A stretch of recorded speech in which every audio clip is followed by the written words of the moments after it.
సర్కార్ సంచలన నిర్ణయం తీసుకుంది. మళ్ళీ కరోనా డేంజర్ బెల్స్ మోగించబోతోందా?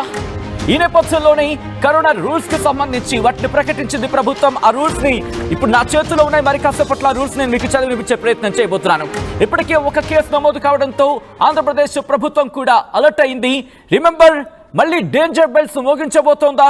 ఎందుకంటే ఈసారి చూసుకుంటే దేశవ్యాప్తంగా కూడా కేసులు నమోదవుతున్నాయి.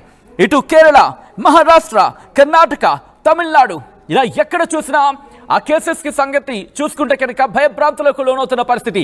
ఈ నేపథ్యంలోనే ఆంధ్రప్రదేశ్లో మొట్టమొదటి కేసు నమోదైంది. ప్రస్తుతం ఆందోళన కలిగిస్తోంది. అది కూడా విశాఖపట్నానికి సంబంధించి నమోదు కావడం ఆందోళన కలిగిస్తోంది. ఈ నేపథ్యంలోని ఇప్పుడు ఆరోగ్య శాఖ director of public health and family welfare covid health department అడ్వైజరీని జారీ చేసింది. ఈ నేపథ్యంలో మరీ ముఖ్యంగా ఇక్కడ అందరూ కూడా మరి ముఖ్యంగా మాస్ గ్యాదరింగ్ ఉన్న చోట, అంటే ప్రేయర్స్, అంటే ప్రార్థనా మందిరాల్లో కావచ్చు, లేకపోతే సోషల్ గ్యాదరింగ్స్లో కావచ్చు, పార్టీలో కావచ్చు, ఫంక్షన్లో కావచ్చు, ఇక్కడ వీటిని ముందుగా నిలిపివేయండి. మరీ ముఖ్యంగా ఈ లార్జ్ గ్యాదరింగ్స్ని నిలిపివేయండి అంటూ కూడా డైరెక్షన్స్ని ఇవ్వడం జరిగింది. కోవిడ్ విషయంలో అడ్వైజరీని జారీ చేయడం జరిగింది director of public health and family welfare. అంటే ఆరోగ్య శాఖ ఈ అంశానికి సంబంధించి డైరెక్షన్స్ ఇవ్వడం జరిగింది. అలాగే రైల్వే స్టేషన్స్లో కావచ్చు, బస్ స్టాండ్స్లో కావచ్చు, ఎయిర్పోర్టులో కావచ్చు కోవిడ్-19కి సంబంధించి వాటిని పూర్తి స్థాయిలో అమలు చేయాల్సినట్టు చెప్పుకొచ్చింది ఆరోగ్య శాఖ. ఆంధ్రప్రదేశ్కి సంబంధించి కరోనా మళ్ళీ డేంజర్ బెల్స్ మోగించేందుకు సిద్ధమైందా? రిమెంబర్, అందరూ కూడా అలర్ట్గా ఉండాల్సిన అవసరం కనిపిస్తోంది.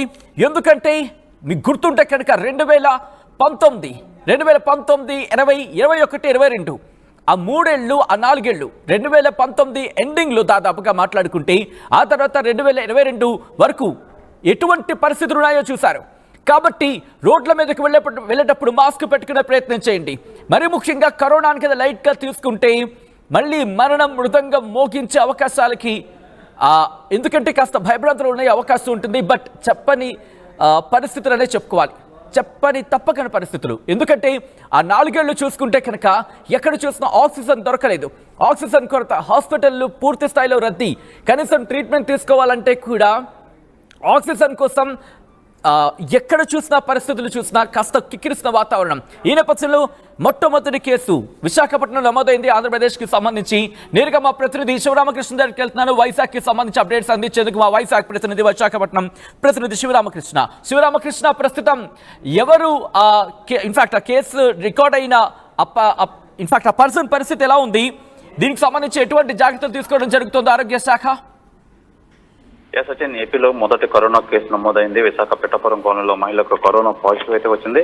అయితే నగరంలో పిఠాపురం కాలనీకి చెందిన 28 ఏళ్ల మహిళలకు కరోనా లక్షణాలు ఉండడంతో పరీక్షలు చేసిన అధికారులు అయితే కోవిడ్ గా నిర్ధారణ కావడంతో ప్రత్యేక వైద్య సేవలు అయితే అందిస్తున్నారు ఆ మహిళకు. అయితే ప్రస్తుతం ఆమె ఆరోగ్యం బాగానే ఉందని చెప్పి తెలిపారు ఆరోగ్య శాఖ. అయితే ప్రజలందరూ పెద్ద ఆందోళన చెందాల్సిన అవసరం అయితే లేదు. ప్రస్తుతం సీజన్ మారడంతో జలుబు, దగ్గు, జ్వరాల నేపథ్యంలో ఇది సర్వసాధారణమే అని చెప్పి అంటున్నారు వైద్యులు. అయితే ప్రధానంగా కొన్ని జాగ్రత్తలు అయితే తీసుకోవాలి. కరోనాపై ఏపీ సర్కార్ సంచలన నిర్ణయం తీసుకుంది. మళ్ళీ కరోనా రూల్స్ పాటించిన ప్రభుత్వం ఈ దిశగా ముందుకెళ్తుంది. అయితే ప్రభుత్వం రద్దీ ప్రాంతాల్లో మాస్క్ ధరించడం తప్పనిసరిగా చేస్తున్నారు. అయితే ప్రార్థనా మందిరాలు, సామాజిక సమావేశాల్లో అన్ని దూరంగా పెట్టాలి. పార్టీ లాంటి సామూహిక సమావేశాలు నిలిపివేస్తుంది ప్రభుత్వం. అలాగే రైల్వే స్టేషన్, బస్ స్టాండ్లు, విమానాశ్రయాలు నిబంధనలు అయితే పాటించాలని చెప్పి చెప్తుంది. అయితే వృద్ధులు, గర్భిణీ స్త్రీలు ఇంటి లోపలే ఉండాలని చెప్పి ఈ ప్రభుత్వం మరియు వైద్యులు కూడా సూచిస్తున్నారు. ఏదేమైనప్పటికీ ఈ నగరంలో పిఠాపురం కాలనీకి చెందిన 28 ఏళ్ల మహిళ కరోనా లక్షణాలు ఉండడంతో పరీక్ష చేశారు అధికారులు. అయితే ప్రస్తుతం ఆరోగ్యం బాగానే ఉంది. అయితే ప్రస్తుతం సీజన్ రావడంతో జలుబు, దగ్గు, జ్వరాల నేపథ్యంలో ఇది సర్వసాధారణం అంటున్నారు ఈ వైద్యులు. ఏదైనా ప్రస్తుతం ఆరోగ్యం బాగానే ఉందని చెప్పి ఆరోగ్య శాఖ కూడా ఒక ప్రకటన చేసింది. సజన్ రైట్, ఒక్కసారి మీ లైన్లో ప్రయత్నించండి శివరామకృష్ణ. అందరూ అలర్ట్గా ఉండాల్సిన అవసరం, ఆ సిచ్యువేషన్ వచ్చిందా అంటే అవుననే మాట వినిపిస్తుంది. ఎందుకంటే నేను చెప్తున్న మాట కాదు, ఇదిగోండి కోవిడ్కి సంబంధించి డైరెక్షన్స్ ఇచ్చింది ఆరోగ్య శాఖ. దానికి సంబంధించి మినిట్ టు మినిట్ ఆ పాయింట్స్ నేను మీకు చెప్పే ప్రయత్నం చేస్తున్నాను. మరి ముఖ్యంగా stop all mass gatherings like prayers, meetings, social gatherings, parties and functions. అంటే లార్జ్ గ్యాదరింగ్స్ ఉంటూ ఉంటాయి కదా, మరి ముఖ్యంగా బహిరంగ గుమిగూడే పరిస్థితులు ఉంటూ ఉంటాయి. అలాంటి వాటిని పూర్తిగా నిషేధించే ప్రయత్నం చేయండి. రైల్వే స్టేషన్స్, అలాగే బస్ స్టాండ్, ఎయిర్పోర్ట్లలో కోవిడ్-19కి సంబంధించి నియమ నిబంధనలు ఉంటాయి కదా, వాటిని తప్పనిసరిగా పాటించాలంటూ చెప్పుకొచ్చింది. అలాగే 60 ఏళ్లకు పైబడిన వాళ్ళు, ప్రెగ్నెంట్ లేడీస్ వాళ్ళు కూడా ఇంట్లోనే ఉండండి, అవసరమైతే తప్ప బయటకు రావద్దు. ఎందుకు వీళ్ళు కాస్త ప్రభావం వాళ్ళకి ఉంటుంది, వీళ్ళు ఎక్కువ ప్రోన్లో ఉంటారు, అంటే ఎక్కువగా వీళ్ళకి సోకే అవకాశమో లేకపోతే దానిని బారిన పడితే కాస్త ఇబ్బందికర వాతావరణం గురే అవకాశమో అటువంటి ఉంటూ ఉంటాయి. కాబట్టి వాళ్ళందరూ కూడా ఇంట్లోనే ఉండే ప్రయత్నం చేయండి అంటూ కూడా వీళ్ళకి డైరెక్షన్స్ ఇవ్వడం జరిగింది. అలాగే ప్రాక్టీస్ గుడ్ హైజీన్, ఎప్పటికప్పుడు చేతులు కడుక్కోండి. అలాగే దగ్గినా తుమ్మినా, దాంతోపాటు దగ్గిన తుమ్మినా సరే చేతులు అడ్డు పెట్టుకునే ప్రయత్నం చేయండి, మాస్క్ ధరించే ప్రయత్నం చేయండి. అలాగే ముఖాన్ని వెంటనే టచ్ చేసే ప్రయత్నాలు చేయొద్దు. అలాగే మాస్క్ను ధరించే ప్రయత్నం చేయండి. హై రిస్క్ ఏరియాస్కి సంబంధించి క్రౌడెడ్గా ఉన్న ప్రదేశాన్ని అవాయిడ్ చేయండి, అంటే బహిరంగంగా మీటింగ్స్ జరుగుతూ ఉంటాయి కదా, అలాంటి వాటిని అవాయిడ్ చేసే ప్రయత్నం చేయండి. అలాగే ఎక్కువగా జన సామర్థ్యం ఎక్కువ ఉండే చోటుకు వెళ్ళొద్దు. ఇంకా మాట్లాడుకునే ప్రయత్నం చేస్తే కనుక పూర్ వెంటిలేషన్ ఉన్న స్పేస్కు సంబంధించి వాటిని అవాయిడ్ చేయండి. అలాగే మాస్క్ని తప్పనిసరిగా ధరించండి. సో దట్ ఈ మాస్క్ ధరించడం వల్ల వైరస్ని కట్టడి చేయగలిగిన వాళ్ళు అవుతూ ఉంటూ కూడా వీళ్ళు చెప్పుకొచ్చారు. అలాగే if you are in crowded spaces అంటూ చెప్తున్నారు. ఒకవేళ క్రౌడెడ్ స్పేసెస్ ఉన్నప్పుడు మాస్క్ని ధరించే ప్రయత్నం చేయండి అంటూ చెప్తోంది ఆరోగ్య శాఖ. వాటితో పాటు మరికొన్ని అంశాలను ప్రస్తావించింది. Get tested if you have symptoms, ఒకవేళ సిమ్టమ్స్ ఉంటే కనుక టెస్టింగ్కి వెళ్ళండి అంటూ చెప్తోంది. ఆ సిమ్టమ్స్ ఏంటి, ఇదిగో ఇప్పుడు ఈ వైరస్ ఏంటి, మరి ముఖ్యంగా ఇప్పుడున్న దీని ఏం మాట్లాడుతూ ఉంటాయంటే దీనికి సంబంధిత లింక్గా ఉంటూ ఉంటాయి, వాటిని కూడా నేను చెప్పే ప్రయత్నం చేస్తాను.